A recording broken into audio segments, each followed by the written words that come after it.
Good day, ladies and gents, wherever you may be around the world, and welcome to Splendid Isolation number 131. And my apologies for being slightly late. My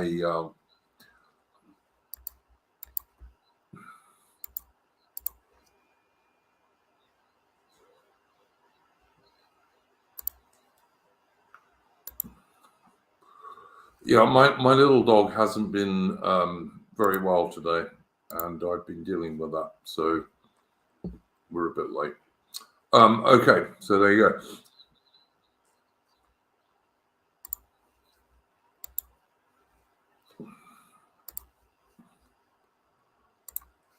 All right, as always, I'm going to start off with a tune, assuming I can do so.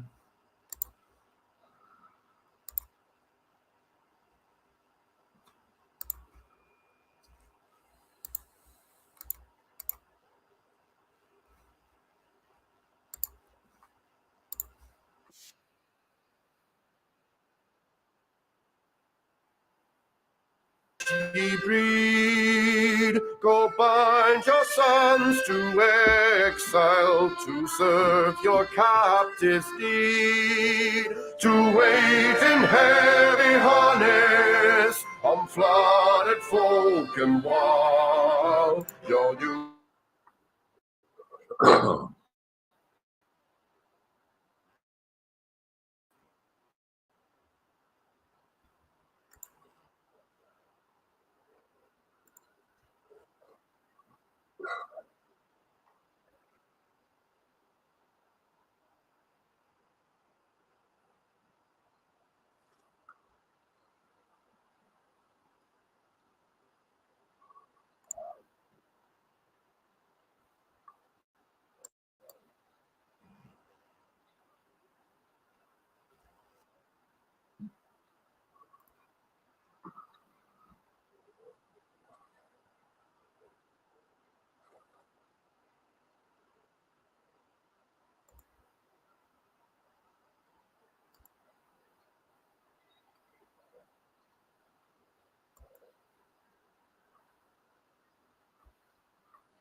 Duke?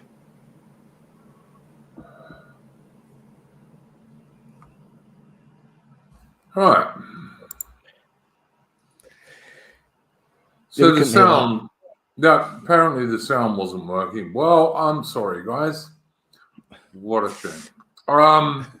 That was Chris Gard. Guys, I'm not in a good mood this week. My little dog, I think, is dying. He's 16 years old. I've been looking after him all day. He's lying down next to me at the moment. So I ain't in a real good mood, folks. So I'm sorry about that. Chris Gard has an excellent channel. Please go and check him out. Right, where are we? How are we going this evening, gentlemen? Yeah, very good. Yeah, Cool. not too bad, thanks. Yeah, Mitch, how you Same going, old, mate? same old. I always like it when you say that, mate. But yeah, I'm sorry for people in the chat who couldn't hear Chris Gard's tune. Like I said, I got bigger worries than that at the moment. So yeah. Duke Valentino, my dog's name is Rudy, but I got him as an 8-year-old, as a rescue dog, and that was already his name. And like, I'm not going to change an 8-year-old dog's name, but I don't think he's very well at all. I tried to get the vet to come out to him today, and they won't come out over the weekend. So there we go. Right. Anyway. Don't worry about it. I'll get it sorted. He's sitting next to me at the moment. I literally have had to feed him water today. So yeah. All right. I like all dogs and a fair number of humans. So and if anything happens to my little furry mate, it's going to half kill me, frankly. But there you go. But at the moment, he's all right. He's lying down next to me. Fine. So, yeah. But he is 16, which is old for a dog. Yes, that's pretty good going for a dog, to be fair. Duke Valentino said, what type of dog is he? He's a Jack Russell, he's a cross Jack Russell. Which, to be fair, the oldest dog in history, who I think was 23 or something like that, was a cross Jack Russell. So, yeah. I had a black Labrador which got to about 15 and a half.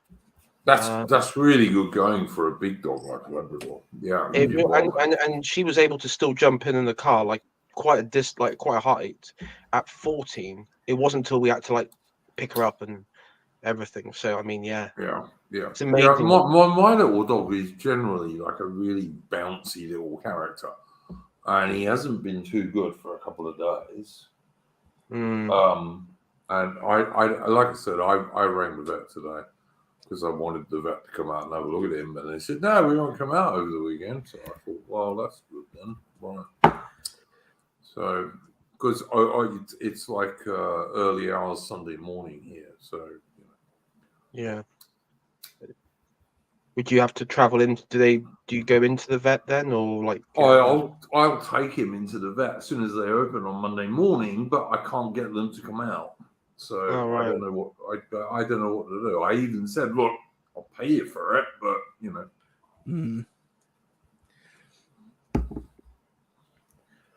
I don't know what to do, to be honest. But anyway, if I'm in a bad mood and a bit snippy tonight, that'll be why. But anyway, don't worry. We'll sort it, I hope.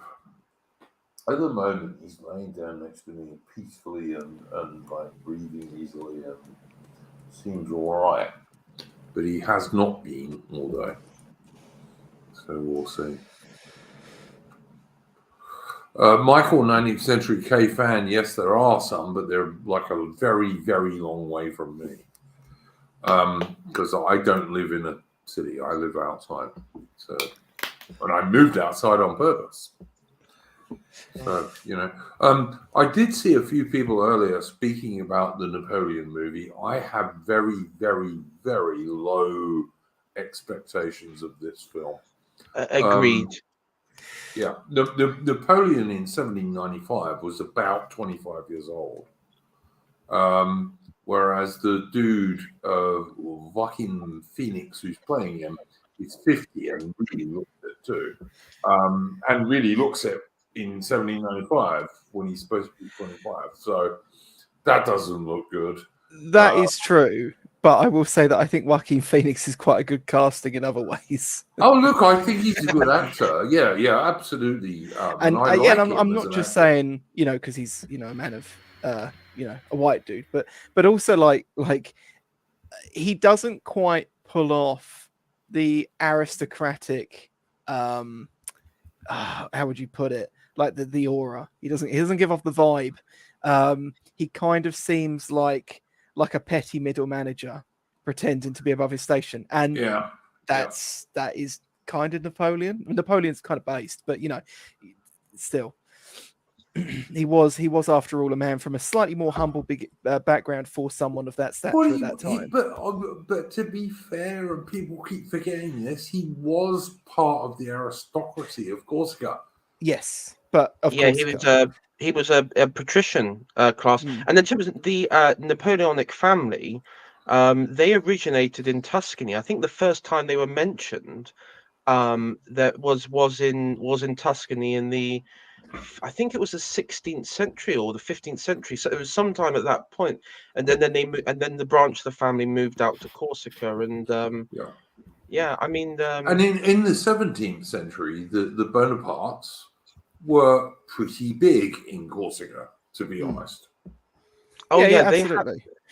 They had around was it Accio, the town. They had one villa, they had orchards, they had several properties and fields. Yeah, they weren't peasants. They were nothing like peasants. But I'm not saying that. I'm saying they were a fairly.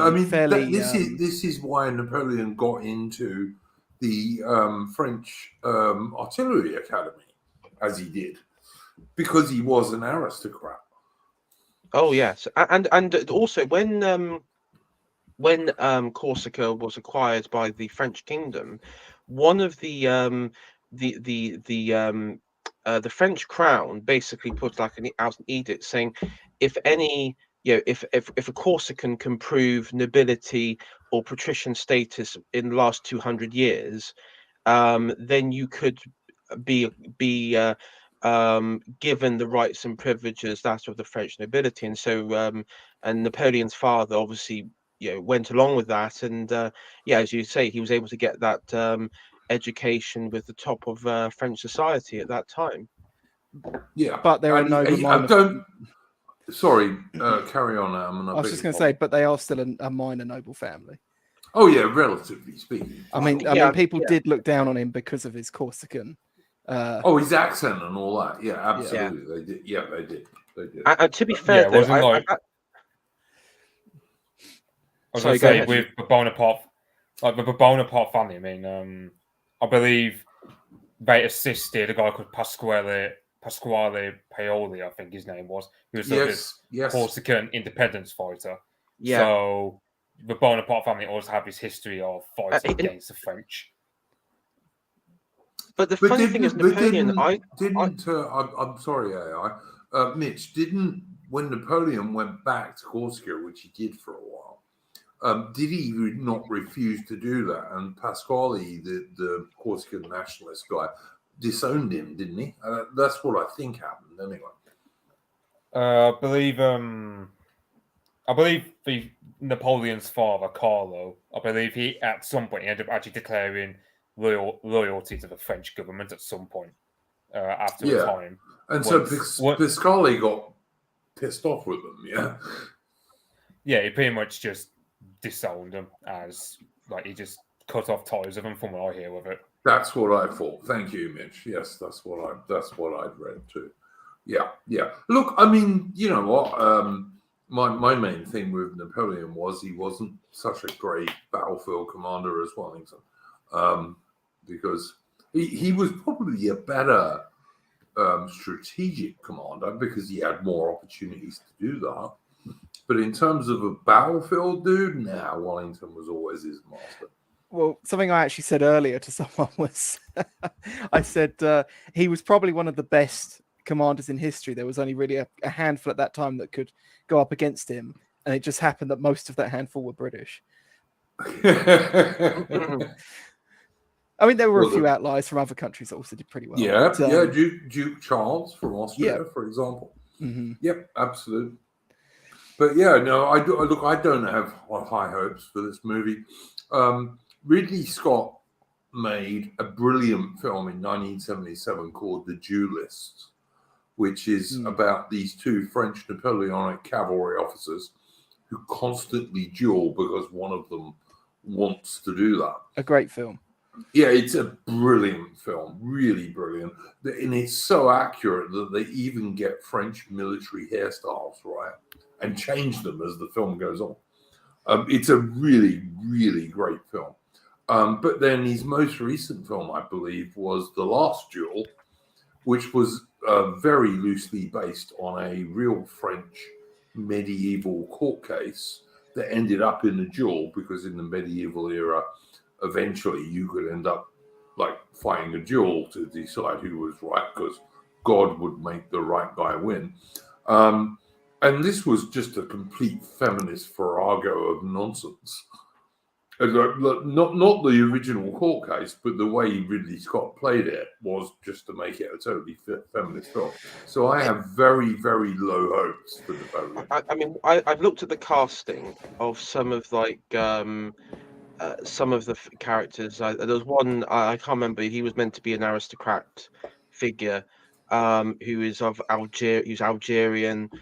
And I've just seen like background characters who are black and everything, and that really ruins it for me, mainly because in the film should be showing Napoleon as the outsider. He is a Corsican in the land of French people, and he's meant to be the outsider. But then if you have like some random black or North African or Arab or Berber or whatever milling around, it takes away from that sort of story of him being this outsider who would then come on to bring victory to the French Republic and ultimately become emperor. And so for me, that is like, I've seen the breakdowns of training, and unfortunately there are quite a number of black characters as background, like just doesn't that remind you of 1917? AI, where exactly the same thing happens when you look at the extras in the film. There's all this diversity in the British Army, which would never ever have been there in 1917. Well, it's offensive. Like that film, it's offensive because that wasn't present. And I remember Lawrence Fox got into hot water about this because he said, "Well, why is there like this random Indian chap?" And then and it's like, actually, there were Indians who fought on the Western Front. And it's like, yes, cool. Not in 1917 though. And not in 1917, and not in the infantry, and not in the British Army. Not in the British Army, not in regional regiments from England. They would have, number one, they will. If you type in World War I, Indian soldiers, they're all wearing that sort of Indian turban head setup. Their uniform is completely distinct, and many of them would actually be still carrying swords as well. And also those Indian soldiers were mostly, except for one cavalry division, most of them were removed from the Western Front in 1916. They wouldn't have been there in 1917 because they would have been fighting in the Middle East or somewhere else. Exactly. And also another thing is, and I'm not saying all of them, but a lot of the footage that I've seen, a lot of them had these grand beards. And that particular one didn't. So the trouble is, it does take away, and it's offensive because it undermines. Because we all know why they do it. Is to revise and promote a false sense of history, of the diversity of this country. And they're doing. I think in this film Napoleon, they're going to do the same. It's not going to be accurate. It's not going to represent. I mean, I could look past, the idea that he was present at, which indicates he was present at. Marie Antoinette's execution, but of course he wasn't. He wasn't present. Even that's not accurate, because Marie Antoinette, the poor lady who was in her 40s at this stage, she actually weed herself. She was so scared. I'm sorry. Trying to pretend that it's all right what they did to that woman, go away.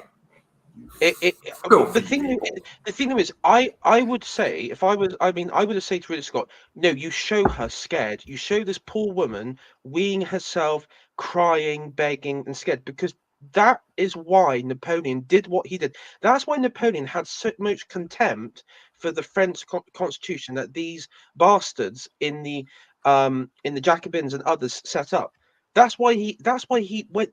When he's, because the thing is, the moment where he sweeps away the was it the National Assembly or the Department? Yeah, or even that's not done. Even that's not. The directory. It's even that's not done right, AI, because in fact Napoleon ran out scared. And his brother took the guard in and said, "Nah, you're going to vote the other way, boys."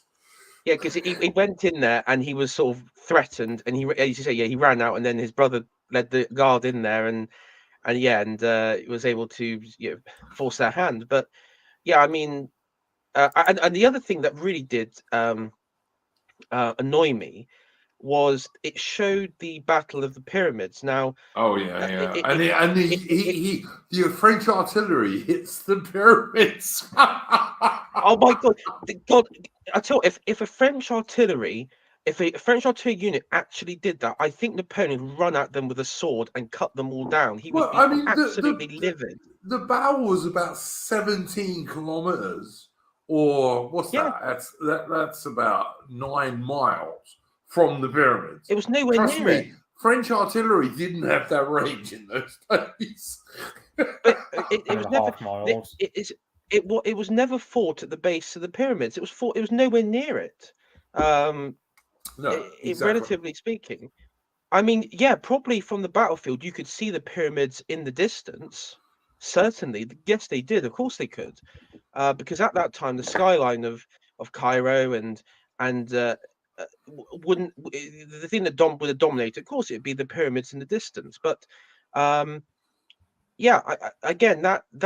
that other thing, that did annoy me a bit, because Napoleon had great fascination with the ancient Egyptians, with the pharaohs. He took quite a lot of antiquarians and archaeologists and people like that with him on his expedition. Yes, he did, of course.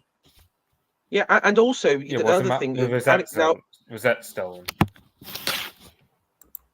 The Rosetta Stone, Josephine in the chat. I can't use entropy at the moment because entropy won't let me use it, so I don't know why.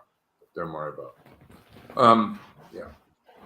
I was going to say, on one final point, one thing because I have actually been, I've got this fantastic book on Napoleon where it actually has like letters between him and his brother during literally like week before and the week after the storming of the Bastille. And what's really funny is during like the events after the storming of the Bastille, Napoleon is completely oblivious to everything going around him in Paris. He just doesn't care, and he says to his brother basically, "Oh yeah, this ain't gonna last. This is just like a provincial revolt. Don't worry about it." And he says, "Now let's get back into the matter of hand and talk about my book on the history of Corsica." And so he didn't care. He honestly it didn't even cross his mind. A lot of this French Revolution stuff. Yeah. I think he did care when it came to the Reign of Terror, though. All right. 555. Sorry, Brian Borrow in the chat says, even an Irish Catholic British colonel would have been unusual then. You'd be surprised, Brian Borrow. There were some Irish Catholic British colonels back then, as there were some Irish Catholic British Royal Navy naval captains. So it's not quite as black and white as you might think, mate. But anyway. Wasn't it the 1820s the ban was lifted for the British military? Yeah, Wellington did that, but it was even earlier than that. There were many Irish Catholic officers in the British Army and the Royal Navy who simply, did their stuff and didn't make a fuss about being a Catholic. But yeah, there were. So it's not as clear as you would think about that, to be honest. So yeah, I don't know. Look, I have very low hopes for this movie. It looks crap to me. I think it's going to be rubbish. And I think if you're going to do a movie about, Napoleon's career, you have to make it a 2-part, 2.5-hour movie to even get close to being able to do that. To be honest, I would do a trilogy, to be honest, but with possible spin-off TV shows and films, a multiverse of Nay and other figures. Well, like yeah, that. yeah. All right. Look, I'm not in a multiverses or anything else. I just think if you're going to try and do justice to Napoleon's career, you need about 5 hours, and it needs to be 2 films. I really think it does. And the same would apply to Wellington, by the way. You can't do his life in one movie. It's just not possible. Even if it's a long film, it won't work. I mean, the first season of a Wellington TV show would have to be India. Well, no, the first season would be him playing the violin and going to a French military academy and all this kind of stuff. Yeah. Even well before that, and his mother turning around and saying, the only thing that poor Arthur can do is be gunpowder fodder, which is what she actually said about him. That's Wellington's mum. So, yeah. Brian Borrow in the chat saying he's talking about me being, sorry, not Brian Borrow, someone else. Duke Valentino is saying I'm a soft touch for the Irish. And Josephina is saying my mother was Irish. Yes, she was. Doesn't make me a soft touch for the Irish. I did 2 tours in Northern Ireland with the British Army. Trust me, I wasn't a soft touch for the Irish. But anyway, there we go. Whatever. Let's carry on. But yeah, the idea of doing Napoleon in 2.5 or 3 hours is just crazy to me. And Ridley Scott has made so many shit films recently. Can we trust him? I don't think so. I don't think so. I know a lot of Crusade, and there's one channel that I follow. I think it's called Real Crusades, and he's Real Crusades History. Real Crusades History. Right. Excellent channel. He also plays on he plays on his sister's music channel, which is something I can't remember what they're called now. But actually, his sister's a really pretty blonde girl, really nice. But yeah, his orbit of people, they are very critical of the Kingdom of Heaven, because the problem is the story it pretends that Saladin was a nice dude, which he wasn't. Well, he wasn't even Arab; he was Kurdish. I mean, that's the first thing. Yeah, but he certainly wasn't a nice guy, which he pretends he is. Oh no. Yeah, it makes that all the Crusaders to be bumbling idiots and full of cruelty and malice. All European white blokes were what's it? Guy Saladin was cool. Rubbish. Guy de Lusignan. Guy de was it Prince or King Guy? Yeah, it was Guy de can't pronounce the French name. Yeah, you're right. Guy de Lusignan. Yeah. Who is just, you got Renaud de Chatillon, who were just, very sadistic, evil crusaders for the villains. Meanwhile, you got the Arabs who are all peaceful pluralists who just want peace in the Middle East. Yeah. And then it's all down to the Leper King's beautiful sister. But yeah, it's all crap. It's nonsense. It's got nothing to do with history whatsoever. But there we go. Yeah, it's Apostolic Majesty does a good stream on it. Critiquing Yeah, it. you'll always see Apostolic Majesty do good stuff on stuff like that because that's his bailiwick. So yeah, absolutely. And it really does go quite hard on sort of the same revisionist sort of like 2000 atheist bollocks, where they will always sort of like reflect back to the Crusades. You know, religion's evil. How do you know? Well, 1,000 years ago, it's okay, whatever.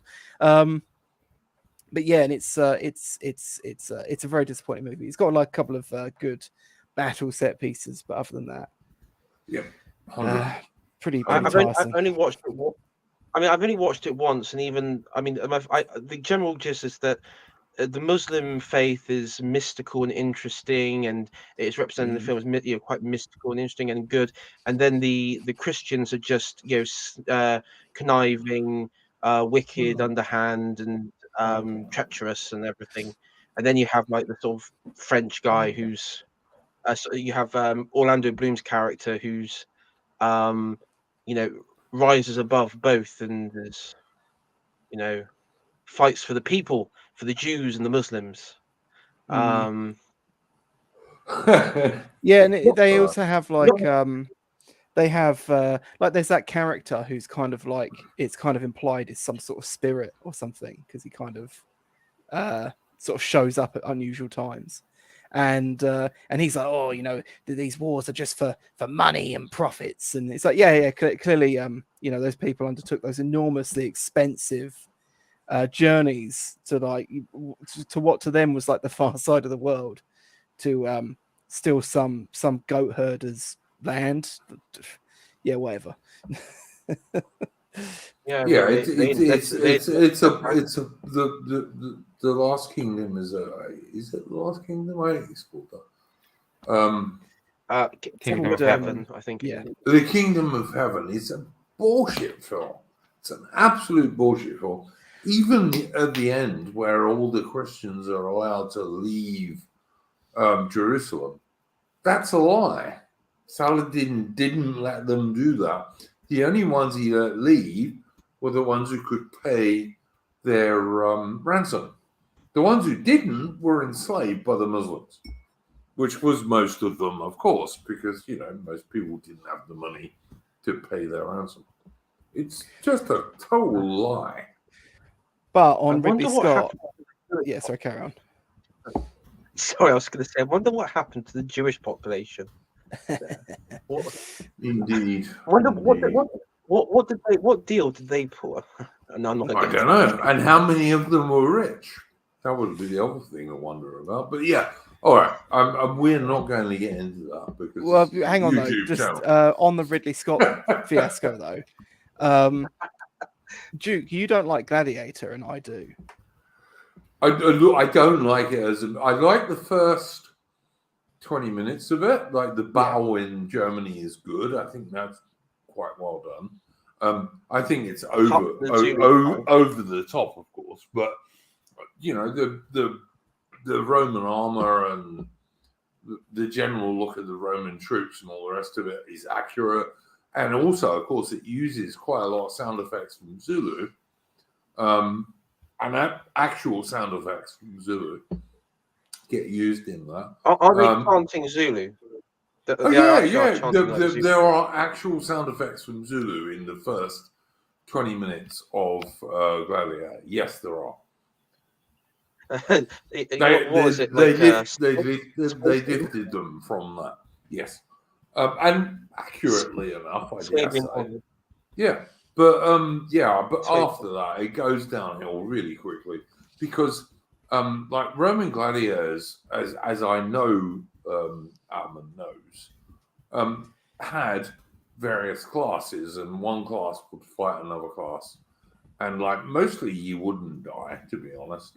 Like you might die one time out of 4 or 5 fights, depending on who was running the deal and how you fought. But most times, most gladiators didn't die. But they don't show in Gladiator these historical Roman gladiator types at all.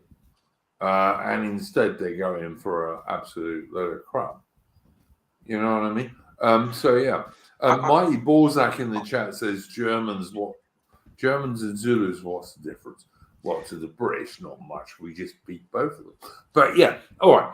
See, I actually really quite like Gladiator because, and in Ridley Scott's own words, he actually got the idea from the painting Pollice Verso. Oh yeah, no. I saw what you were doing in our Discord. Yeah. And they even say there's loads of lines that pop up in the film where they say an image of Rome. Yeah, fair enough. So they're doing what's the word? They're doing a Renaissance version. Yeah, it's like a Renaissance mythos of it. And I also think it kind of set the groundwork for a revival of historical epics that had gotten a bit dry when it came out. Sadly, he just couldn't follow up every film he's made since. It's been garbage. Yeah, fair enough. Correct me if I'm wrong. Look, as I said, if they'd have used real Roman gladiator types in that movie, I would have thought it was great, but they didn't, so whatever. And of course, the history was complete bullshit. But yeah, the first 20 minutes of Gladiator is not bad at all. Wasn't Commodus? Because I haven't seen it. Wasn't he the villain? That was Joaquin Phoenix's character. Yeah. A guy with a big beard, really, that he copied from his dad. Didn't he die in the who bath? Actually did fight as a gladiator, but he used to give his opponents dulled blades, so his chances of losing were really low. I mean, I get that he is seen as like a really incompetent and wicked emperor and everything, and he was. He's up there with Nero and Caligula and everything. Yep, but he was absolutely. Yeah. And I mean, the thing though is, I think I would say with Caligula though, the way he treats like democracy in the Roman Senate is kind of low-key based. But Rome never had anything like democracy in our modern sense of the word at all. So yeah. I mean, the thing is, when you're dealing with politicians, and I've sat in plenty of like county council meetings, I have thought to myself, what if I just came in here and said I'm announcing my dog as like a new councillor? Good. I'd be like, yeah, and all of you, I'm going to take all your wives or something, on all your daughters. Well, that's a bit. That might push the envelope a bit, but the dog thing might be all right because, you get big parks with plenty of trees and lampposts and so on. What's bad about that? I mean, I would say that Caligula was he just was a psychopath. I think Nero has more redeeming qualities than Caligula personally. But I'm not sure. Here's an interesting take. This is another movie I detest. Is a reboot of the movie The Fall of the Roman Empire with Christopher Plummer as Commodius. The movie also had Stephen Boyd, Sophie Loren, Guinness. Sophie Loren was always worth watching. But yeah, I think that movie is crap too. And if you ever want to see more Roman chariots you will ever see anywhere in the whole of the ancient world, go and watch that movie because there are chariots everywhere in that film, which the Romans basically seldom used. What, even more than what's that film? Ben-Hur? Yeah, Ben-Hur. Yeah, Ben-Hur. Yeah, Ben-Hur's all right, I guess. But that's what the Romans used chariots for. They used them for two things: chariot racing, which basically was like in modern terms, it's racehorse racing. That's what chariots were, but a bit more vicious, obviously, because it was the Romans. They were more realistic than us. And the only other time they used them was for some dude to ride in for a triumph. They didn't use them as military vehicles at all. But if you watch the thing that Michael K, 19th century fan, is talking about for the Roman Empire, you'd think the Romans ran around in chariots all the time, which they definitely didn't. I mean, That was I know Persian the Gallic tribes. I mean, the Gallic tribes has long abandoned chariots by the time Julius Caesar came onto the scene. So I don't see where the Brits used them though. Get back, Mitch. When Caesar and later Caligula invaded Britain. You mean Claudius? Sorry, I beg your pardon, Claudius. I beg your pardon. When Caesar and later on Claudius invaded Britain, the Brits definitely did use chariots, but they weren't. Because we're an island. Like we weren't. Yeah, we weren't exposed to the same continental warfare that the Gauls were engaged in. Like the Gauls adapted a lot better than we did. Some Jippos near me use them too. Yeah, exactly right. Exactly right. And of course the Sassanids and the all the Persian empires also used chariots. The Achaemenids and stuff, they definitely did. So. Yeah, but this is like hundreds and hundreds of years earlier, AI, as you well know.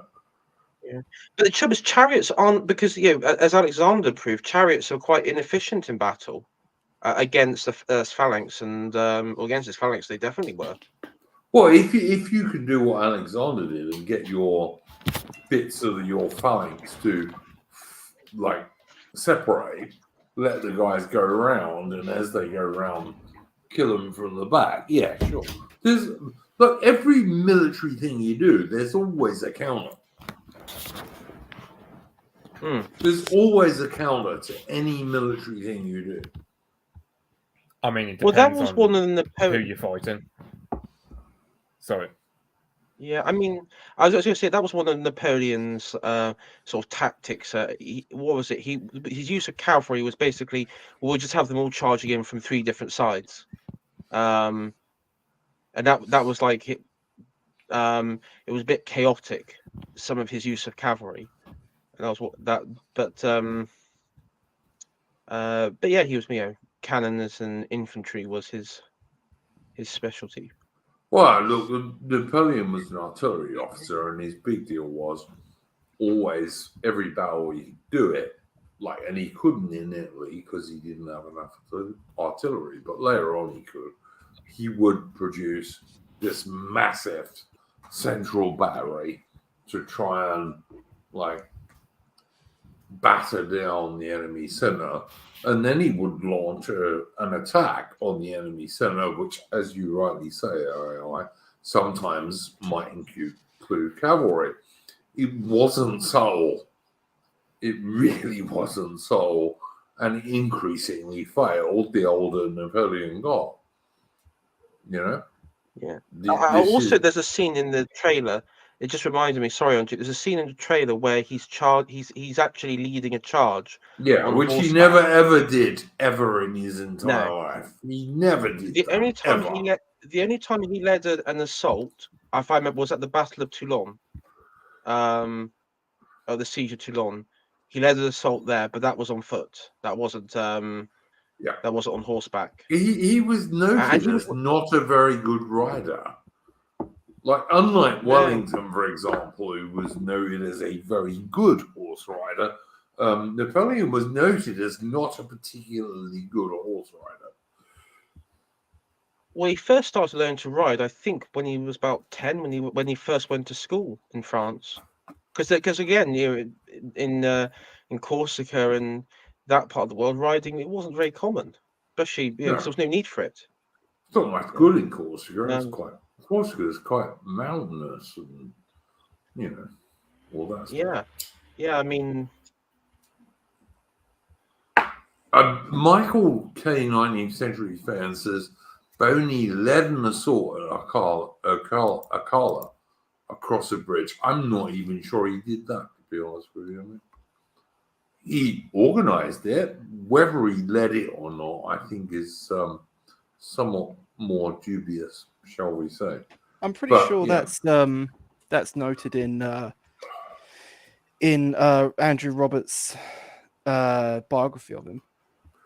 I'm not saying anything, Adam, and my opinion of Napoleon. I don't think Napoleon was a coward in the least degree, but like I think most of the things he was supposed to have directly led, he didn't. I remember reading somewhere. My honest opinion. I remember reading that in 1814, when they were being pushed back by the Russians and the Austrians and so on, in France, he actually came toe to toe with a Cossack. I remember reading that. I've read many things. I don't believe most of them, but all right. I think his bodyguard would have like intercepted the Cossack long before Napoleon would have had to have done anything. But I'm not a big Napoleon fan. Let me make this clear. I'm not. Yeah, because I'm not. I'm a realist about Napoleon. No, I think you're biased about Napoleon. No, I'm not. No, I'm not. Like Wellington was a really brave rogue who would go to where the battle was the most fierce because he had to, because Wellington believed himself, possibly not always correctly, that only he could do organize stuff from that position. Napoleon wasn't that. Wellington, at least twice in his career, was seen to cry literal tears in private because of the losses that his army had taken. Napoleon Napoleon regarded his men as ants and didn't give a shit about how many Frenchmen died for him. I was going to say, there's that siege of Badajoz in Spain, which I'm pretty sure that was like him trying to enter into Spain, and he lost so many men in that siege. Like all the bodies which he piled it outside the walls, and he was just besodden with tears from what I read of it. 100%, Mitch. Yeah, you are entirely correct. Never would that have happened with Napoleon. Napoleon didn't care how many Frenchmen died for him, so long as his glory carried on. And I say glory in inverted commas. The thing about Napoleon is, on one hand, I would agree to some degree that he was ruthless. That's just part of utterly ruthless. Utterly ruthless. Okay. He pissed off and left his army in the middle of Russia just to get back to Paris because that's what he needed to do. He was the utter. Napoleon was the ultimate scumbag. In my humble opinion, scumbag. I do think with him deep down, there was still that he's even though he embraced the French identity, I do think there was a part of him that still resented the French in some way, in some funny way. That's why he didn't really care. Possibly. About the thing there is I think he like the old guard, his elite unit. I think he did have some affection. It's difficult because he I actually do think Napoleon was autistic. Like reading the accounts of his childhood, I do think he was autistic.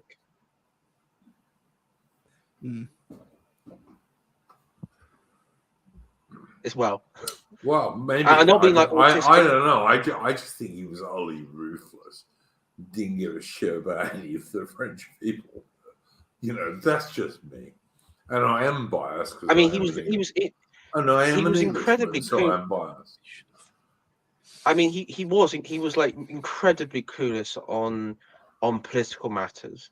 Like he was right at the time of just before the Bastille, when you had the the sort of undertone of something happening with the creation of the National Assembly and what have you. You had this. I remember he was right. He wrote like a manifesto to to the crown, where he was arguing for it was one of the ministers, the king's ministers, arguing for a system of government where it was basically more totalitarian. And this is the thing: is a lot of people on the right will say, "Oh, well, Napoleon was, he was part of the revolution," and he really wasn't. He got involved with it, sure, but that was after the matter. I mean, he actually he did, as Ridley Scott's going to show us in Lurid Deal, the whiff of grape shot. He became an ally of Barras, but also bear in mind Josephine was Barras's slut, and Barras gave Josephine to Napoleon. Women are just women, as always. They get passed around. But the funny thing is, the funny thing is, because he was considered Corsican Italian from that bit, a lot of the French people that he came across, they just assumed that he was like ultra Machiavellian. Like that was the sort of Italian nature, that they were just naturally Machiavellian, full of intrigue, that sort of stuff. And then he wasn't. He wasn't. But he was able to play on that sort of, because he was a foreigner in that regard. And Napoleon also, like in Egypt, once Nelson came along and destroyed the French fleet at the Battle of the Nile, Napoleon abandoned his French army in Egypt, which he knew was doomed at that stage, which indeed it was, and just ran away and went back to France. Is that good? I don't think it is myself, but whatever. No, I mean, I would say, because I think someone in the chat said the AM did an episode about Napoleon exploring the French Revolution, and yeah, he did. There were several during his time in Italy. You had the creation of like a couple republics. Come on, lie down, yes. And so yeah, I mean, but the thing is, when Napoleon became emperor, slavery was reintroduced. I mean, there were certain aspects of the revolution that were turned back. I would. The thing is, if you were to look at him in comparison to people like Camille or Marat, or you can't really say that he was on their wavelength of things.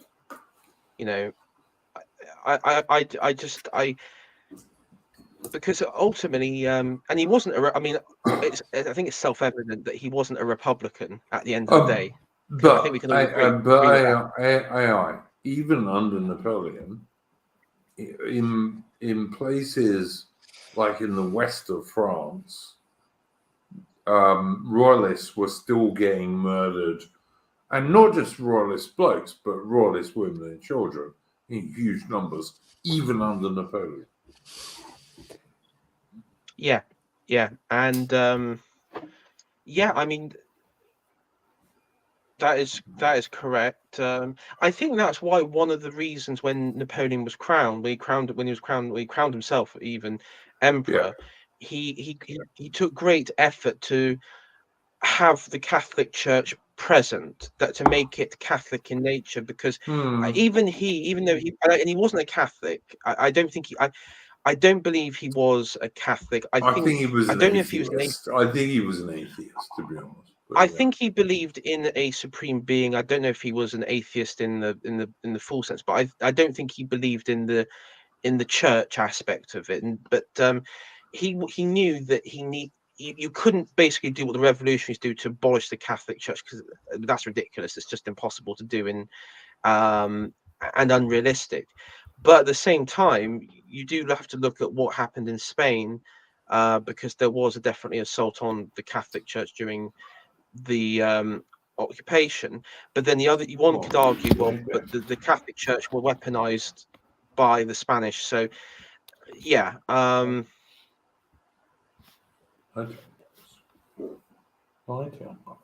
a good boy. Come on. Oh, Rudy, please lie down. There's a bed. You're a good boy. Yeah, no, look, I don't think you're wrong. I don't know. Alman is one of my best mates, and I don't understand how he likes Napoleon. Really, to be honest. But, you know, whatever. I might give it a watch tonight, to be honest, because I haven't. I remember seeing it years and years ago, and I mean, I wasn't amazed by it. It was okay. I didn't really have much thought about it. I just thought, oh, well, that was entertaining, and so I might watch it again. I don't know. It's all right. We have now gone an hour talking about Napoleon, which fair enough. Like I said, I have very low expectations of this Ridley Scott film, which I think will be crap. But let's change the subject slightly. Mitch, did you have a first subject you wanted to bring up? I don't really know much about this, but you got Mike Pence pretty much committing electoral suicide when he was on with Tucker Carlson. Oh God, yeah! Didn't he say American cities are not my concern? Yes. To be right, the thing is, like, he answered at the wrong time to say that, because Tucker Carlson did finish the whole paragraph saying, "Oh, why is it not your concern about these American cities? Meanwhile, you care so much about Ukraine, Taiwan, and Israel." And because he was saying, "Okay, well, you care more about sending tanks to Ukraine than American cities, or like you care most about something like that." And he said, "That's not my concern." That was the point he was raising. It still looked bad to the point where it's electoral suicide. So. Yep. And let's face it, Mike Pence, not to mention Mike Pence, he's the one who backstepped Trump when Biden won the election. And let's be honest, there are umpteen videos you can find on YouTube from mostly Democrat-run USCs, where there are all these people who just look like they're they look like they're I don't know, brain dead people in these great big enormous tent cities, and somehow you know they look like I don't know. Famous one you're thinking of, there isn't a famous one, mate. There are. There is not a famous one. There are. You can find 150 of these videos if you want on any Democrat-run city in America, where like all of these people are in tent cities, and they all look like they're bloody completely out of their brain because they are on drugs.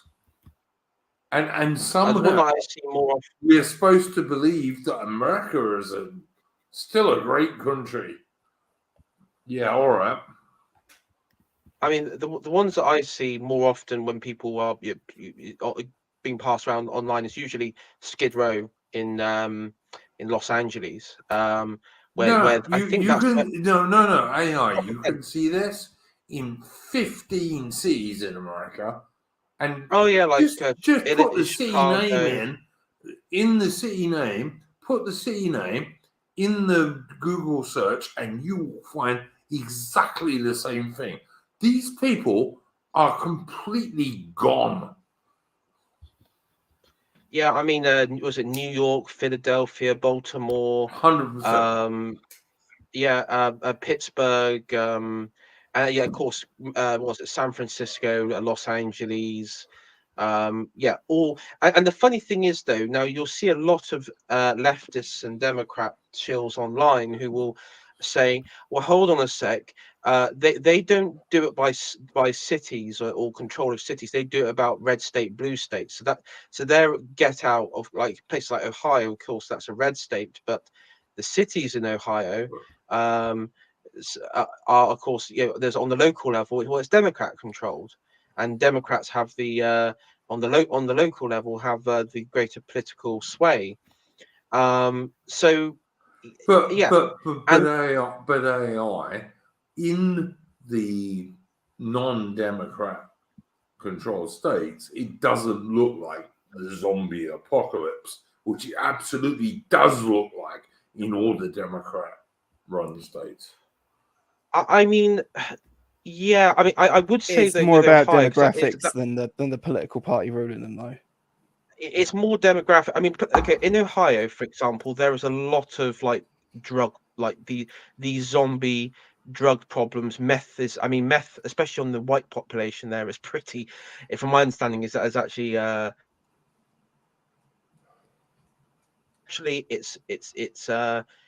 it's in Democrat cities. It's usually of black population or even white. I mean, in California, it's mainly whites, to be honest, but or Hispanics.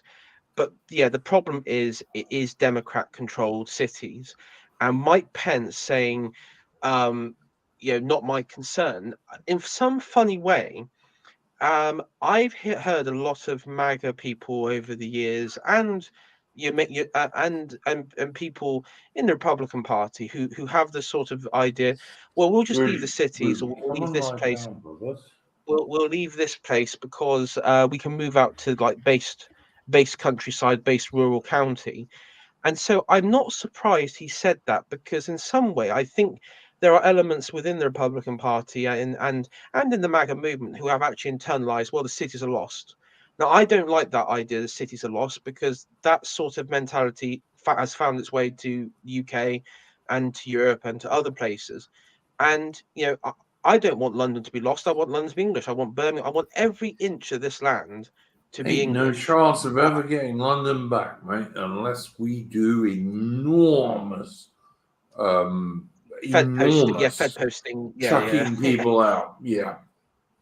Yeah, I know, and that's my point. Is I don't want to, because when you're in that mentality, it's just endless retreat, and it's like, okay, you surrender the cities, then it's the towns, then it's the provincial towns, and then what you got left? You got the countryside, but then they'll come for that as well. There isn't, you Yeah, can't, of course they you can't, will. there is no Yeah. retreating. Everything will be Yeah, taken back and so ultimately. yeah, and I so this is why I hope you're right. And bloody hell, I hope you're right. We need a reconquista. But yeah, for sure. yeah, and so in some ways, I think what Mike Pence said, the reason he said it, I think he was trying to, in many ways, I think he sort of internalized what a lot of people in the Republican Party have sort of have sort of come to the conclusion of, that the cities are lost. And I just don't. I think in America, I think that's a terrible way to think. That's a terrible way. But he just doesn't. As he said, he doesn't care. His interest is Ukraine, Israel, and funding whatever goes on there. Yeah, he went on and on about how Israel was the most beloved poodle. I'm sorry, I mean ally of America. He went on and on about that. It's like, I just don't get it. How people don't look at this and see something is wrong here. Well, it's like Lindsey Graham. Lindsey Graham has spent his senatorial career. I think he's the senator for South Carolina, and I mean, South Carolina has like literally the Jewish population there is non-existent. It might as well be non-existent. It's terribly small, and yet a great deal of efforts it goes towards the Israeli of his political career has gone towards Israel. And I've never understood the American, because I know it's a lot of it's like the American evangelical stuff, and there's a religious motive, but with evangelical Christians and all that. I personally, I've never understood it. I just thought it's always, I just thought it's a bit strange. Like, focus on what's around you, not what's going on thousands of miles across the ocean. But yeah, even with him, I mean, he's resided over South Carolina, and you know, you know, like most states, that even Republican states are, they're all in decline. Florida has sort of been well, on the surface, it's been looking pretty good for people on the right, but I don't know. It might be a facade for all I know. There are things that come out of California where there's still, in Miami-Dade, in a lot of, is it Jacksonville, a lot of Democrat sort of shenanigans. But I mean, I don't think anywhere in America, in any state, whether it be red, blue, or whatever, is safe or anything like that. I think it's all in trouble. What do we think about Israel being the most beloved American ally? I mean, I don't know. If you looked at all the wars in the last, 70 years, you'd probably find that the American allies who most often fought alongside America with their own men were the Brits or the Australians. It wouldn't really be the Israelis, but apparently Israel is like, the place that America must love. But of course, we have to be careful because we're on YouTube. So, I just don't get it. I just don't get it. I don't get it. Do you know what I love, Iron Duke? I love British Palestine. That's what I love. Well, yeah, I mean, what I don't love about British Palestine is the Ergun left-wing Israeli terrorists hanging British sergeants. At the same time as a bit later, they attacked American ships and, But yeah, I mean, yeah, absolutely. I mean, that's a very good point. There were terrorists, and they did murder army and civilians in the process. They murdered. They blew up the King David Hotel, killed a load of women and children. Good on Israel. Yep. Fucking hell. Israel was so cool when they killed all those women and children at the King David Hotel. And not even talking about the British Army sergeants who they hanged, or when they attacked the USS Liberty. I mean, none of that was anything to do with Israel. It was absolutely, just like coincidental. I'm sure it was coincidental myself. And they've never apologized for it. They never apologized. There's been no apology. Yeah, no, I got no problem with any of it. I mean, I just think, again, it's not like ancient history. It's happened relatively recently speaking. Yeah, I totally agree, mate. But, but on the other hand, you cannot say anything at all against small hat people without getting destroyed by the modern media. And one wonders what. But whilst these, let me finish here. Whilst these small hat media will destroy you for trying to talk about that, they will also have people like Hugh Edwards in the BBC, who apparently was paying vast sums of money to get naked photographs of very young people. But that's all right. I mean, yeah, the Hugh Edwards story, probably get onto that briefly. But I mean, when I was at university, we always had, there was always this, and I saw this in Bath, and it really pissed me off. You had this debate, and it was basically between, either you're for Israel, you're basically right wing is for Israel, and then like left-wing Corbynistas, you're basically for Palestine. And you know, I think the true position should be both are equally ridiculous, both are equally disgusting, and both are equally anti-British. In both ways, both of them are scumbags, in my opinion, and that's my genuine opinion. I have no interest. I could tell you when I was in Cyprus, the boat, the Israelis were absolutely the ones that we came across were absolutely disgraceful in their behaviour, in beaches, in you know, a lot of them were you know, a lot of the especially younger sort of teenagers and everything, they just one of my friends recently did a tour. One of my friends in the Royal Air Force Regiment recently did a tour in Cyprus, and he came a bit unstuck because it was during the COVID nonsense, so like, you know, masks and all that bollocks. But I have said to him, go back now that stopped, and he might actually find a dark-eyed Mediterranean beauty, which was his original idea. So yeah, hopefully. Yeah, it could. Yeah, but I mean, yeah, I mean, this is the thing though, is that both groups equally hate the West. They both equally have a disdain. I mean, there's been I've seen footage coming out of Israel of Hasidics, you know, spitting at Christians, in the street and everything, like nuns and stuff.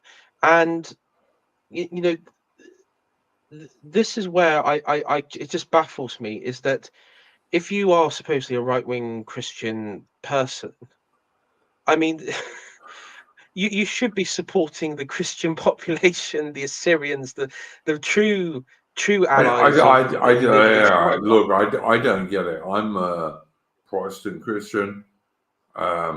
Wouldn't even dream of spitting on them. I tend to think they're kind of religious ladies, but just I mean it. Yeah, I think that there is this, and I think I can't really blame America completely on this, because there's been a lot of the creation of Israel, you know, was also a great deal of British government endeavor as well. But yeah, I think this worship of Israel by the Republican Party in particular, I think for the first time, it actually isn't gaining that sort of support that it used to in the past. I think Good. Mike Pence. It should stop. It should stop. I think Mike Pence and a lot of these other mainstream candidates, and I think Aaron McIntyre on the Blaze said it quite perfectly, that they've actually come to a point where the usual Republican bullshit, it's just no longer working. No one believes it. Everyone thinks they are just ridiculous traitors, and to be honest, the Conservatives have now.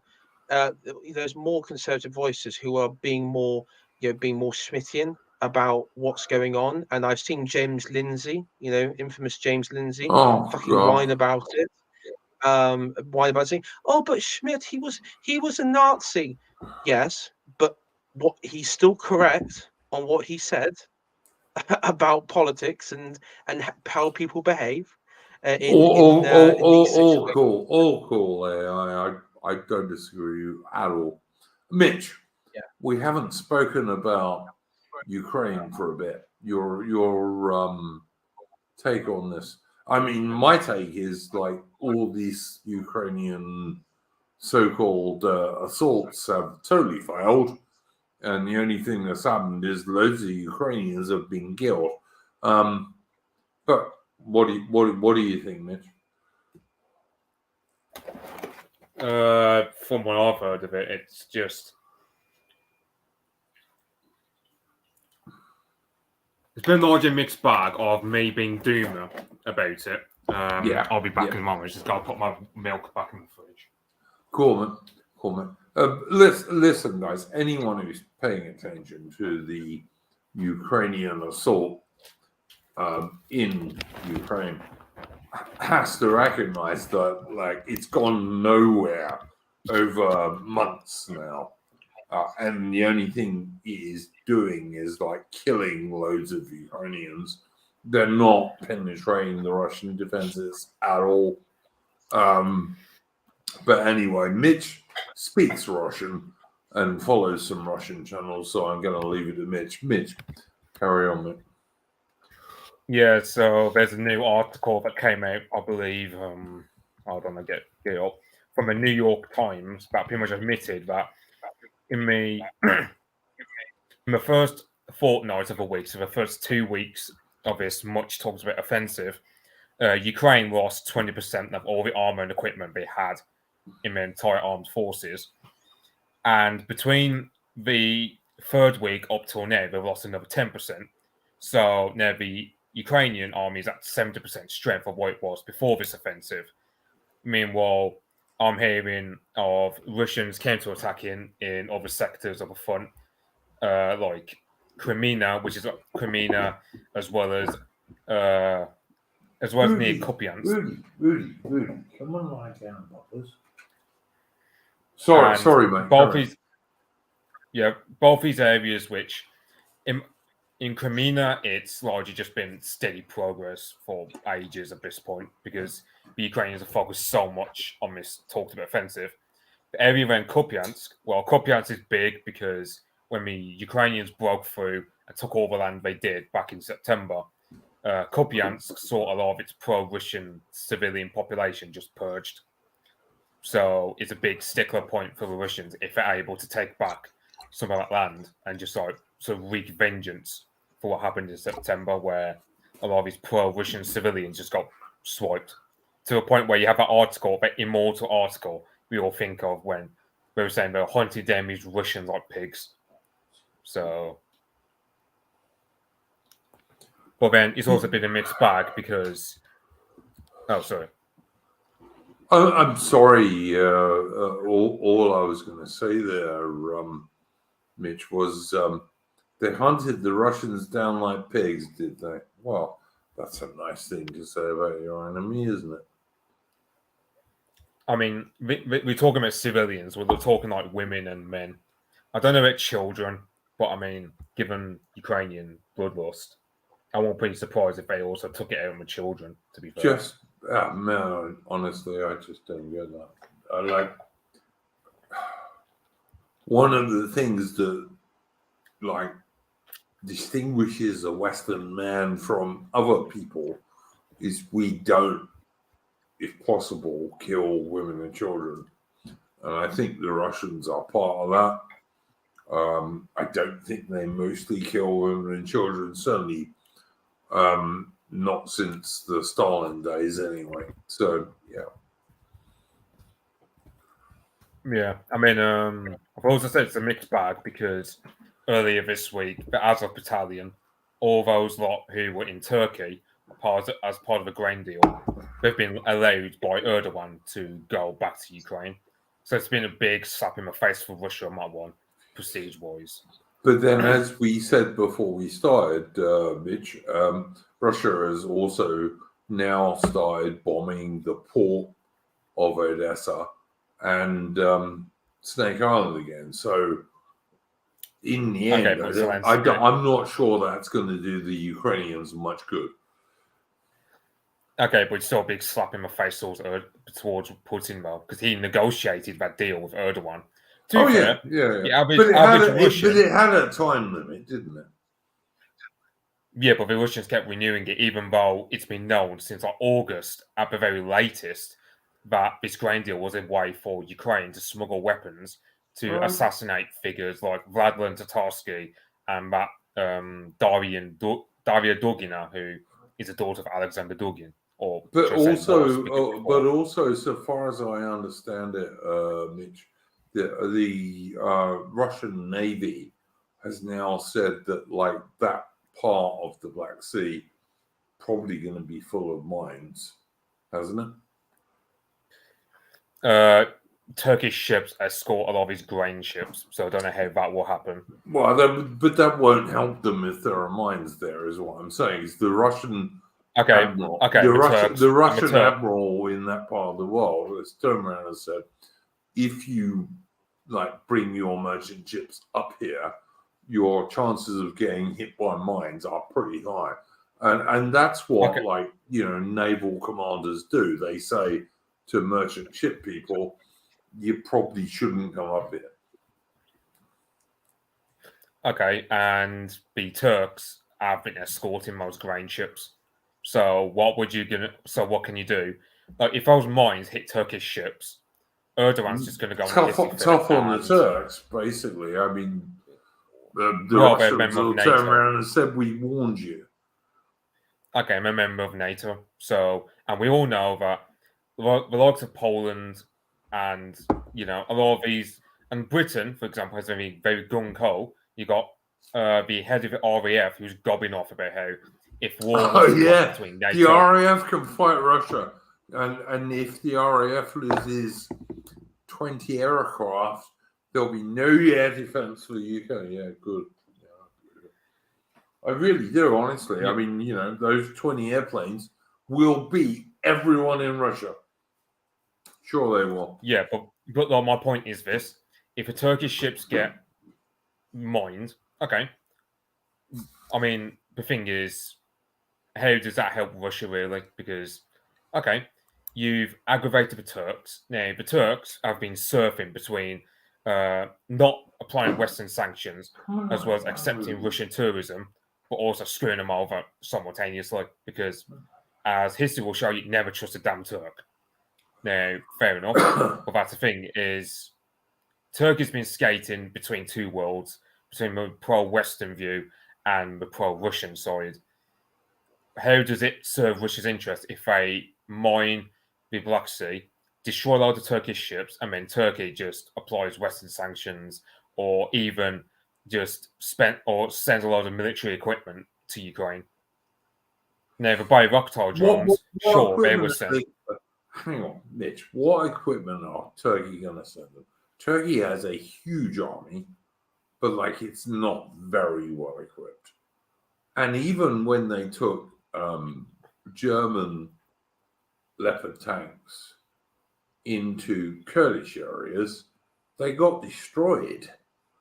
So I'm not exactly sure why Russia should be scared of Turkey, to be honest. It's the same Russia that has not done anything to interdict those supply shipments coming from NATO into Ukraine.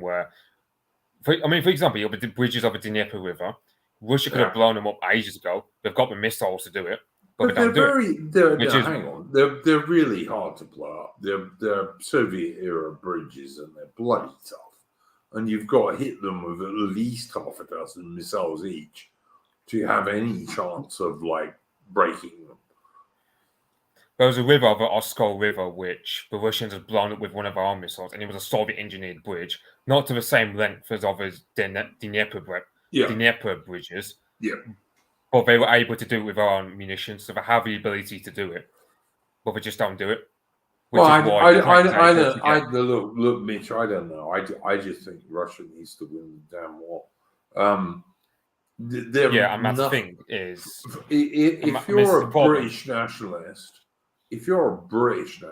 and I am, or an old Commonwealth nationalist, which is to say Australia, Canada, New Zealand, back in the day, South Africa, if you're one of those nationalists, you really have to support Russia, not Ukraine. Look, I think Russia. Okay. My gripe this week, as people in the Discord server will know, is the fact that the Russian elites have no will. They're pretty much apathetic about winning a war, unlike the Ukrainian elites who say what you will about Zelensky and his clique of rats. The Rat King, the Rat King. But all right. But they've got the absolute will to win the war. No one can question their devotion to wanting to beat the Russians. They can't win the bloody war. But yeah. No, they do have. No, I'm not saying they have the ability to. I'm saying they have a will to. which is why Russia Mitch. is winning the war, but Mitch, not by much. Mitch, I like you, and you amaze me sometimes in the way that you can say, the Russians ain't really good, but like, look at our own people, for God's sake. And when I say our people, I'm talking about the when I elites. say our own people, I don't mean ordinary average people. I'm talking about our elites. The Russian elites are immensely better than the Western elites. Judging how the Russian elites are treating this war, we're not. I mean, I'm looking at it and just think Shoigu is literally one of the main reasons why the Russian war effort is hamstringed. So I don't really see, like, some sections of the Russian elite, like the economic elite, they've done perfectly well during this war because they've braved on the Western sanctions. But then you get the more military types like Shoigu.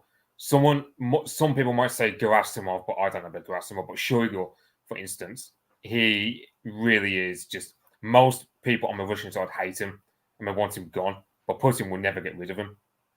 It is a case of example of how the Russian elite, they're not fully behind wanting to win the war, or at least they're more apathetic about it compared to the Ukrainian elites who are more gung-ho and just have a complete bloodlust against Russia. Whereas a lot of these, Shoigu, for example, his son-in-law donates regularly to the Ukrainian Azov Brigade, from what I've heard. You're joking. Yeah, Shoigu's son-in-law. Yeah, Shoigu's daughter is married to a guy in Dubai who spends his time shilling for Ukraine. Wow. All right. Fair enough. AI, what's your opinion on this stuff? I mean, on that final bit, because I haven't really been paying much attention this week of going on to Ukraine, but on that final point, I mean, we know that the West and the elite, they have they're sophisticated enough and they would know how to target Russian elite. I mean, Russian elite are quite, they spend a lot of time in the West. Their kids have spent a lot of time in the West, so it's not beyond the real possibility that there is some operation to demoralize the Russian elite, which would affect, internal matters in Russia. I mean, I don't know. At the end of the day, with that, I think, if you have people who are connected to the Russian government who are, funding the Azov, I mean, that's something you kind of need to sort out. But I mean, as I always say, if Ukraine wins, then Ukraine will have will experience what's gone on in France, what's gone on in the UK, what's going on in America. They're going to have the full liberal project thrust upon them. So, yeah. By the way, Atman tells me he'll be back shortly. He's had to go and do something. Yeah, I don't know. Look, when I look at the Russian elites, I just get jealous. I just wish the British elites were even slightly like Putin and his co-workers, to be honest. I mean, leaving aside the people like Rishi Sunak's not British at all. Obviously, he's an Indian banker.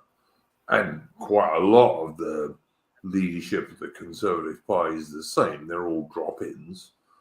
But the actual British people in the so-called Conservative Party are all totally anti-Anglo-Celtic British. I don't think I can say that about Putin and leaders of Russia. That's my only opinion. I mean, there is a lot of corruption. I do think, compared to Ukraine, Russian corruption at this point is not like Ukraine level. So there's that. The Russian elites a lot of them do have, like, I mean, for example, you got Soloviev, who, for example, he had a villa in Italy. I do think because of his Western sanctions, perhaps it'll, like, because the economic elites in Russia, they've invested more into Russia. If I could Russian afford economy it, is doing a lot better. If I could afford it, I'd have a villa in Italy. But I mean, if I could afford it, of course. But yeah, all right, I get it. Yeah, I mean, on one hand, yeah, the Russian elites, there have been problems with him in the past. I mean, however, you will catch Russians saying, okay, well, these sanctions have pretty much erased any chance of these Russian elites enjoying Western lifestyles. So they've invested into the country. Like, you got a lot of these Russian oligarchs who, let's say they're pro-Putin, they enjoy the Western lifestyle. They enjoy like just putting their money into Swiss bank accounts. Well, they can't do that anymore. They have to invest back into Russia. Yeah. So that's one thing that's going well for Russia is the economic side of it. Like, they took on the sanctions, and the economy is growing at faster rate than ours. I mean, you can't even say the British economy is growing well, while the Russian economy seems to be doing well. No, you can't. Look, Mitch, my deal is this. Like I said, I can understand if I was rich enough, I would have a villa in Italy. I don't know, somewhere between Rome and the Bay of Naples. All right, but if the only way I could do that was to be totally anti-British, then no, I wouldn't. I'm sorry. Then I'd say, oh, get fucked. That would be my deal. Yeah, it's like, I mean, I'd say on one hand, the Russian elites, they're a lot more conservative than ours. I mean, they've got a lot grounded sense of being Russian. Like, for example, you got the Speaker of the Duma, who's a guy by the name of Vyacheslav Volodin. He's the one who tabled that bill to stop patroons from adopting kids, basically, in Russia. So, hang on. I want to interrupt you there, Mitch. You were telling me before we went live that even before that, Russia introduced another bill which was to stop Americans adopting Russian kids. But it wasn't because the Russians were anti-American.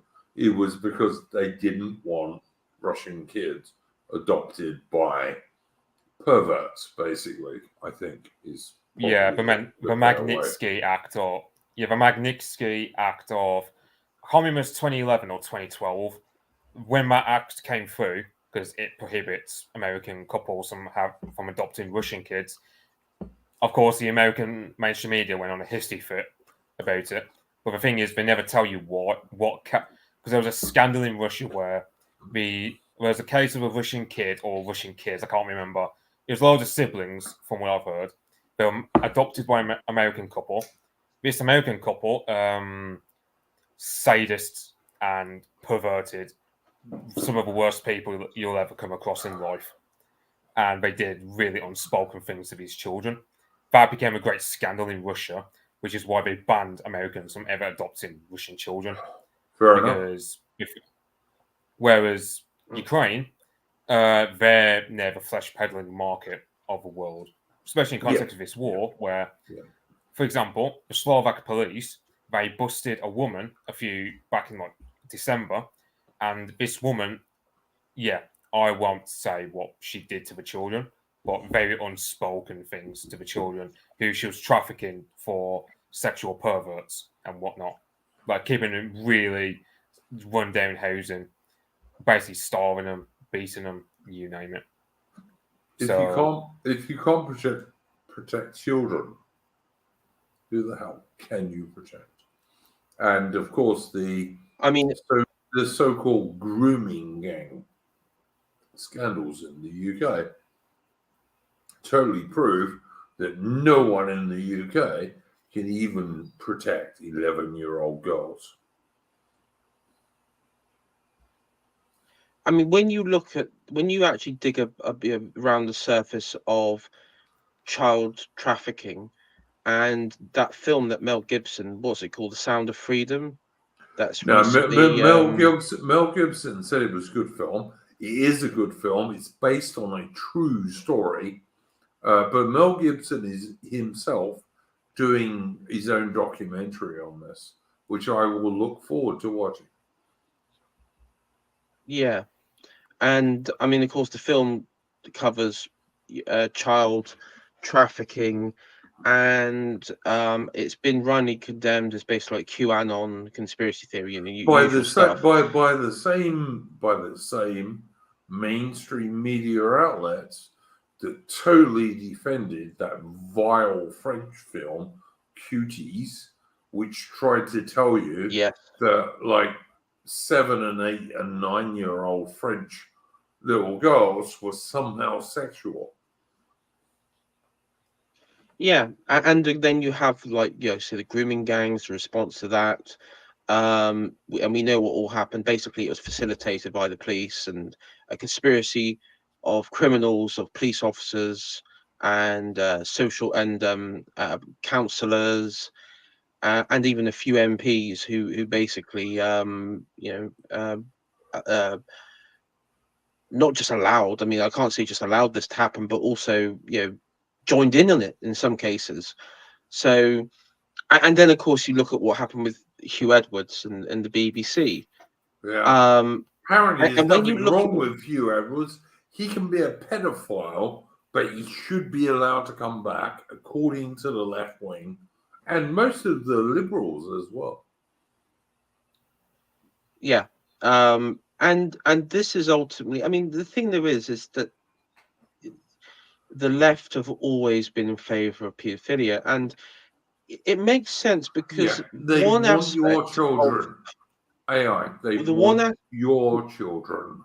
If you have children, the left want your children, and they want to do vile things to them. And it makes sense because if you look at, I don't know about Australia, but here in the UK, there has been in the education system, in social worker system, there's been this culture which has been bred up where you have the worship of the virtuous and the child, so like a Greta Thunberg style character. But then also you have the relationship with the child as well, and in the academic, in the teaching field, there was, and I remember this when I was at school, that they wouldn't be treated as children, but they would be treated as young adults, and they'll be talked to as young adults, and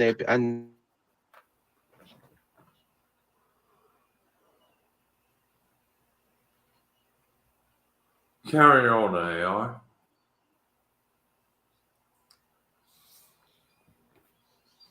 Has AI left or something? Or like, no, you see. Oh, actually. Oh, he's just. Yeah, maybe something kicked him. Or maybe it was just what he was talking about, and YouTube decided to kick him because you can't have anyone slagging off pedophilia on YouTube. Yeah, we should also support like little children being raped by adults. We should, according to YouTube. I might slightly be on off a topic a bit, but I mean, that Sound of Freedom, the main guy, Jim Caviezel, he starred in Mel Gibson film Passion of the Christ. Yep. Has anyone actually watched that? Because I've never seen the film anywhere. Like, it's never been on television. I've watched it. I've watched it. It's a pretty hard watch. Passion of the Christ, you mean, is a pretty hard watch. And he has done a couple of Christian films. But you know what? I don't give a shit. This movie is based on a true story with real people movie about stopping child sex trafficking. Now, I don't understand anyone who can slag that off. To me, is completely and totally evil. Well, put it this way, I've got skeletons in my closet. That's all I'm going to say for those people. Yeah, exactly. And honestly, let us look at this, Mitch, or AI. The same mainstream media outlets that were slagging off Sound of Freedom were the very same outlets that, like 2-3 years ago, were saying how wonderful that vile film Cuties was, which was trying to sexualize like 7, 8, and 9-year-old girls. The same people were doing those things. How dumb do they think people are? Well, exactly. And the thing there is, this has been normalized, unfortunately. And I'm back, by the way. MI5 tried to take me down, but I'm back. And the trouble is, this has been normalized, and even like fucking EastEnders and Coronation Street, you had these storylines which were where you had children having sex and having babies, and this was all fucking normalized. And the trouble is, it's all connected.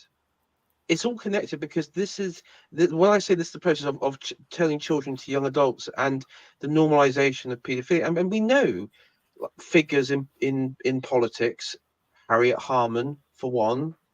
Yep. You know, yep. they all want this. They all want it. And I believe that they are agents of Satan. And to be honest, with the French Revolutionary theme, the people who do deserve to have the national razor, well, it's those people. Yeah, Harriet Harman was, what was she called? She was supporting that organization called something like the National... Yeah, the Information Exchange. The National Pedophile Nasty Old Blokes Who Want to Screw Little Girls organization. That wasn't what it was called, but that's what it should have been called.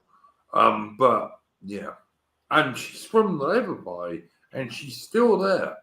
She's still in the Labour Party. Go vote for them, guys. I reckon you should. But yeah, no, I'm sorry. I mean, I don't know, like, if anyone would agree, but do we really think that paedophile can actually be normalized? Like, I just think, as much as other stuff has been normalized, it's close. Mitch, I mean, it's close. Right, I mean, anyone here will know I'm a very embittered cynic. Look, I've just got no trust in people in terms of a general public. But I really don't think. Yes. It would truly crush me if paedophilia were to be actually normalized in a way. But if people were to just. Mitch, we're getting. I mean, come on, man. I'm talking to Norman. Mitch, I totally agree with you.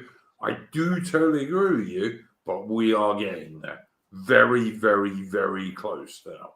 I mean, half of the American if you can change someone's gender or sex, more accurately, like, I don't know, but some of them try and do it as young as 5, 6, 7, 8. If you can do that, but then you can also, and we see this, you can have games that are put out. A recent game that was put out, you can have sex with a bear, right?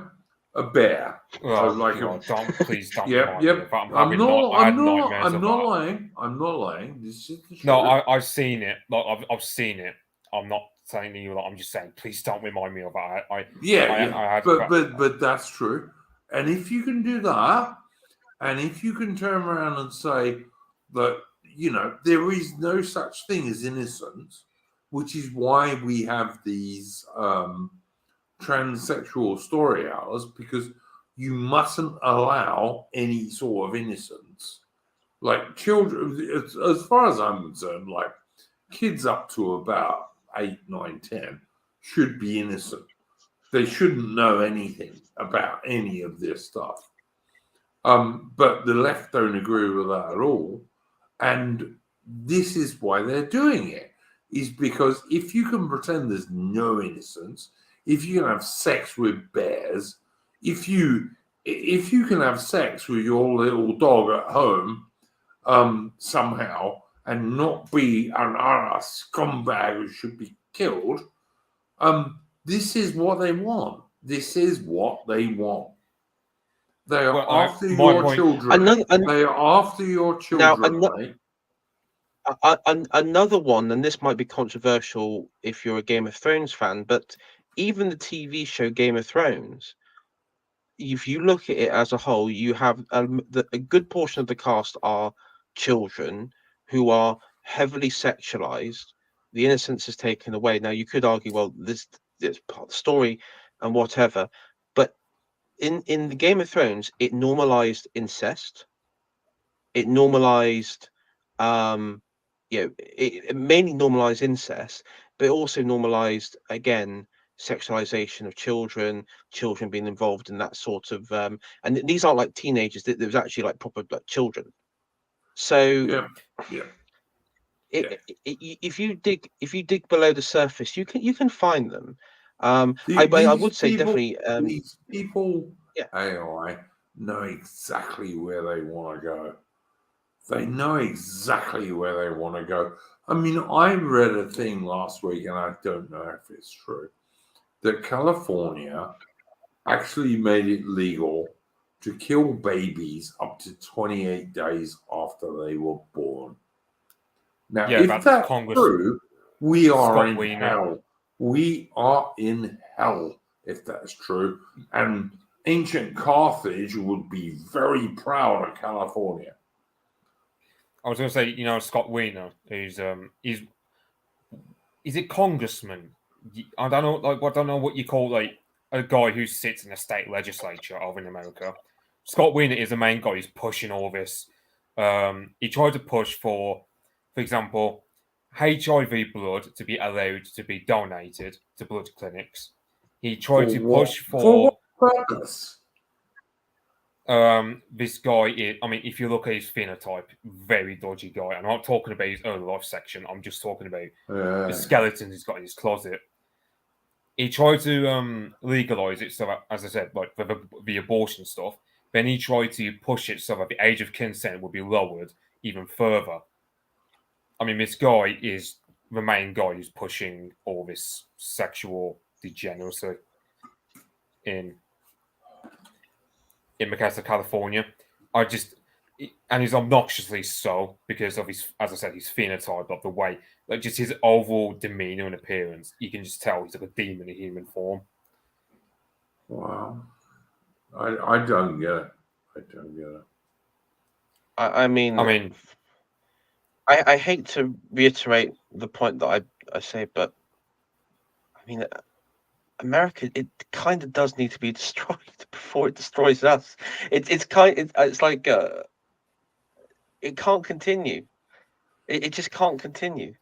Yeah, but AI, the trouble is that Britain, despite not being the most beloved American ally, which is obviously Israel, but UK, despite not being that most beloved ally, or should I say poodle, that is Britain, or Australia even. But no, it's Israel, which, strange to say, has fought far less wars with America than Britain or Australia. But all right, carry on with that bollocks if you want, America. Yeah, I don't know, guys. I'd like to see Britain break free of that alliance. I know some good American people who I still like, but the nation and the politics, not at all. I mean, the thing is, I would argue that it's obviously similar to how the Soviet Union had to fall for communism to fall entirely in Eastern Europe. Because I mean, you take, for example, if someone were to rebel against America, let's say, I don't know, France were to vote in Le Pen and start chucking out the NATO, all the American influence in their society. Yeah. I wouldn't be surprised if America just sanctions them to high heaven. And I wouldn't be surprised if you would see a military intervention for. Do you reckon they could even blow up the Nord Stream pipeline Like, Hello? rather than the Russians, it might actually be the Americans that did that. I saw an article the other day that said apparently the only pipelines that are supplying gas to Can you hear Gulf me? of Ukraine. You can hear you. Okay, hold on a sec. I'm gonna have to, because I'm on.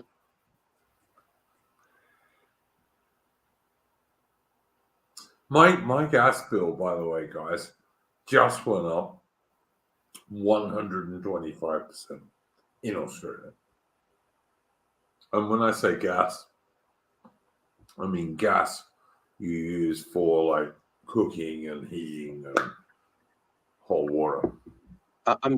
I'm sorry, I'm gonna have to head off now. But thank you for having me on, and I hope everything goes well with Rudy, and that you have a peaceful remaining weekend. Yeah, me too. AI, like, I don't know, he's wandering about at the moment, so we'll see. Thanks for coming on. I guess AI, thanks no, for that's all coming right. on. No worries, and I hope, yeah, take it easy, Iron Duke. Take it easy this Sunday. Yeah, we'll see. Right, Josephina, my dog's not very well. I'm sorry. He's not very well. I know I wanted the vet to come out to him, and I can't get the vet to come up to him because they won't come out over the weekend. So there you go. But yeah, we'll see what happens. He's old. Josephina, he's 16. He's a very old dog. I had to give him some water in his mouth earlier, which has made him much better, but we'll see. Anyway, don't worry. Mitch, last thoughts. But I mean, apart from Ukraine can't win the war, which is pretty fucking obvious. I was going to spurk slightly about the Kalevala book about how it's tied to Lord of the Rings, because I mean I failed to explain it last week because I didn't fully know how to explain it. But it's like you have, for example, this character called Väinämöinen, who's kind of like the Finnish Gandalf, or Finnish version of Tom Bombadil, all in one. And he kind of sings the world into existence in a similar way to Eru Ilúvatar in the Silmarillion. You've also got this story of Kulevor, who, if anyone knows the story of Tuantuanbar, yeah, Kulevor is pretty much a Finnish version of that, where the guy inadvertently has sex with his own sister, impregnates her, and they both commit suicide in shame, so on and so on. But yeah, another thing generally is the poetry in Kalevala. I mean, I'm not very good at poetry myself. I can't really read it as well as I can read a book like Silmarillion. You can definitely tell that Kalevala did influence Tolkien quite a lot. Even when, because it often talks about how Beowulf, the Anglo-Saxons, the Vikings, generally Northern Germanic mythology and legends influenced Lord of the Rings. And then you got the Kalevala, which is kind of like Finnish mythology, all into one national epic, influenced Tolkien quite a lot in terms of some of the poems that were written in Lord of the Rings, as well as some of the stories that were told in the Silmarillion. So, but I suppose it's my spurgy rant about Kalevala over. Yeah, that's all I mean. I don't know. Yeah, cool. Madam said he was coming back, but I guess he's not been able to. I don't know, guys. Look, I'm not in a real good mood this week. Trying to deal with my little dog, to be honest. So this is going to be a fairly short stream. I don't know. Thank you very much, Mitch, AI, and Adam for joining us. I don't know what to say, really. It's like we all know what is true, and we all know we're living in a world which is not being true at all. You know, we just are. We're living in a world which is a lie for all of us. You know, the British people are not what the biased, broad brainwashing corporation tries to pretend, even leaving aside all their bloody pedophiles. We don't live in that world. We have supposedly a new series coming out about the Winter King, which is about King Arthur, which is going to have a black king and a black queen in England in the very, very early Anglo-Saxon era. I was going to say, that Merlin TV series that BBC did back in like 2008. Yeah. That had a black Guinevere, so it's nothing new. Like they've been trying to do it since 2008 for King Arthur. Yeah, just total lies. Total lies. Lies. Yeah, I mean, I've got my problems with the whole King Arthur stuff just because, Geoffrey of Monmouth was an Anglo-Norman, and I generally see King Arthur's kind of a psyop to go against the Anglo-Saxon mythology we used to have. But I mean, nevertheless, Mitch, it's still. Mitch, I agree that King Alfred the Great is the guy we should be mythologizing. I totally agree with that. But I do get when you listen to good guys like Rupert August and Nathan Hood talking about King Arthur. King Arthur was also like it. He was originally a Romano-British king, I guess you would say, like a Celtic king. Yeah, that's the thing. What I mean, it's more of a Welsh thing, the King Arthur worship, whereas the Anglo-Saxons is more like Hengist and Horsa or King Alfred or Beowulf, that sort of thing. Yeah. So I don't know. Perhaps it's more autism. That's the issue. No. I don't disagree. I don't disagree with you at all, Mitch. I'm just saying that if you're going to make King Arthur black and Guinevere black, this just it just turns it into complete nonsense. In England, in the like I don't know 4th, 5th century, absolute bollocks. I'm sorry. Yeah, I mean, the Dark Ages of England. Okay, what the only you get, but they weren't the Dark Ages of skin color, No, I was going to say that the only blacks that were in Europe at any time at all in that time were perhaps you might have had some off chance of a Roman soldier who was dark, but even men, all the Romans have left. One in 1,000, maybe. Yeah, more like one in 10,000. Yeah, exactly. I totally.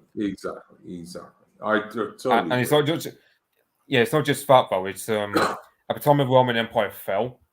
In Britain, all the garrison duties were either taken up by the native Buffonics or by Saxon or Northern Germanic mercenaries.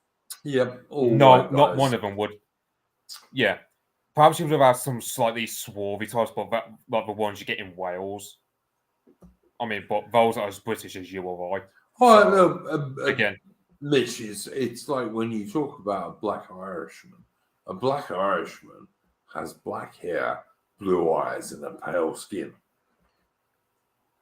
Yeah, I mean, you do get some people in Wales who are slightly swarthy compared to what people think English people look like. But even most swarthy people, that is partially down to Spanish Armada ships that got shipwrecked on the Welsh coast. Yeah, Yeah, that's my point, Mo. Is these are not these like swarthy people in like Wales or whatever.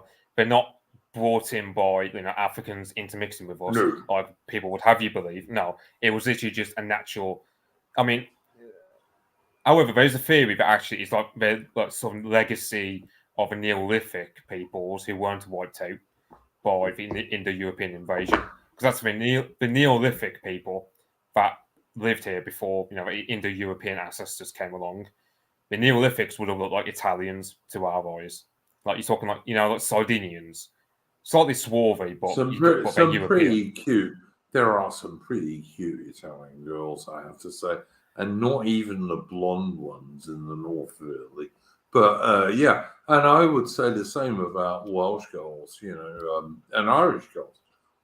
Some damn cute girls there who, but they're not black in any way, shape, or form. I mean, the only black thing about them is perhaps the hair color, and that's the only dark thing you're really going to get around this area of Europe. Yeah, and give me a girl with black hair down to her ass, and I'm going to think she's cute as fuck, to be honest. But there we go. But yeah, all right. Look, I'm not in a good mood, guys. I'm trying to deal with some other stuff. So I think we're going to finish here. Thank you very much to my guests, Alaman, to Mitch, to AI. I'll put the links in the description later on. Go well, guys, and don't give up the fight. We haven't lost yet. All right, we haven't lost yet. And if we don't fight, then we're not worthy of our ancestors, because our ancestors fought damn hard to get where we are. So don't give up the fight, and take care. I'm going to play us out of a tune, if it works. Let's see if it does.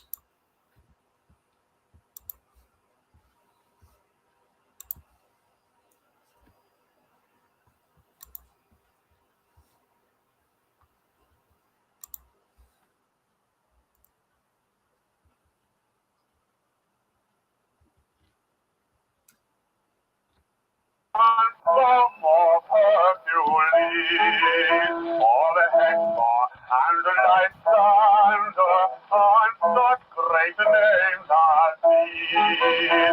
But all the world's great heroes, there's none that can compare with a row to the British Grenadiers.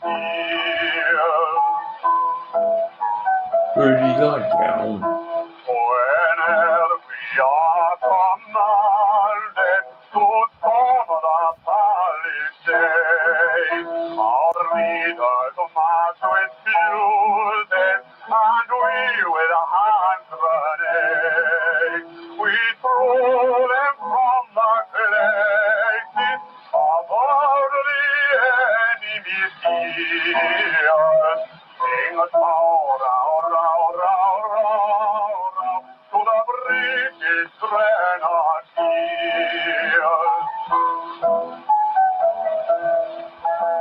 Then let us fill our pump and drink our health to those who carry caps and torches and wear the low-head clothes.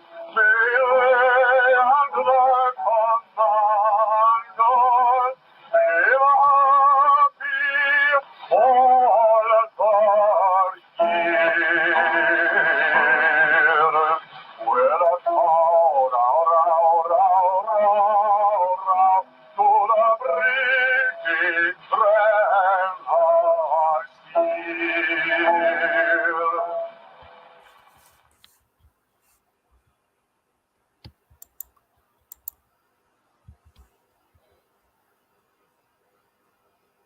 Okay. That was Patriotic Archive.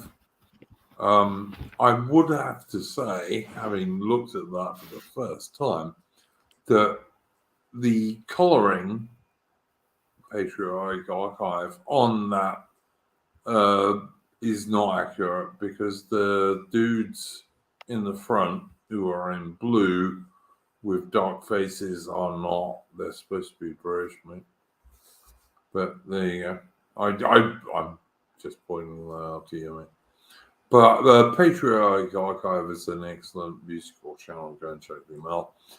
Thank you very much to Alaman, Mitch, and AI for joining me this evening. And we will see you next week for Splendid Isolation number 132, I guess.